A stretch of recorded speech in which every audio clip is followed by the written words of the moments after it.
ETV Bharat Urdu में आपका खैर मकदम है। न्यूज टाइम की अहम खबरें।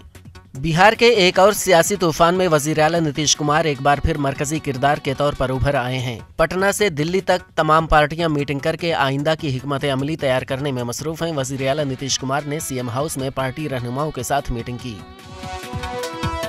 सियासी उथल पुथल के दरमियान आरजेडी लीडरों की मीटिंग हुई, जिसमें तेजस्वी यादव ने कहा कि उन्होंने इत्तेहाद के उसूल पर अमल किया है और हमेशा नीतीश कुमार का एहतराम किया है।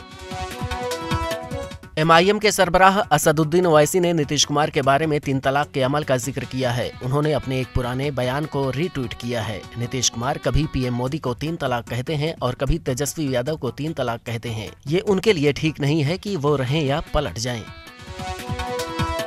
लोकसभा इंतखाबात की तैयारी कर रही कांग्रेस को समाजवादी पार्टी ने यूपी में 11 सीटों की पेशकश की है। अखिलेश यादव ने एक्स पर लिखा कि कांग्रेस के साथ हमारा दोस्ताना इत्तेहाद 11 मजबूत सीटों के साथ अच्छी शुरुआत कर रहा है।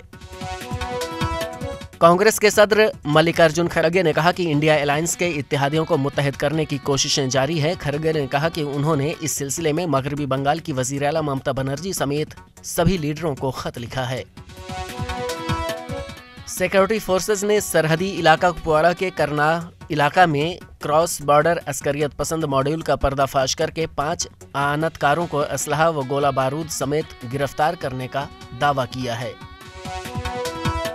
महकमा के मुताबिक 2 दरमियानी दर्जे की मगरबी हवाओं के नतीजे में जम्मू कश्मीर में 28 और 29 जनवरी को कई मकामात पर हल्की से दरमियानी दर्जे की बारिशें या बर्फबारी हो सकती है।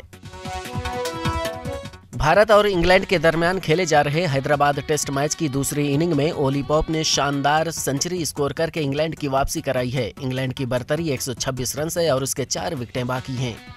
खबरों के ताज़ा अपडेट्स के लिए ETVBharat.com लॉगिन करें। शुक्रिया।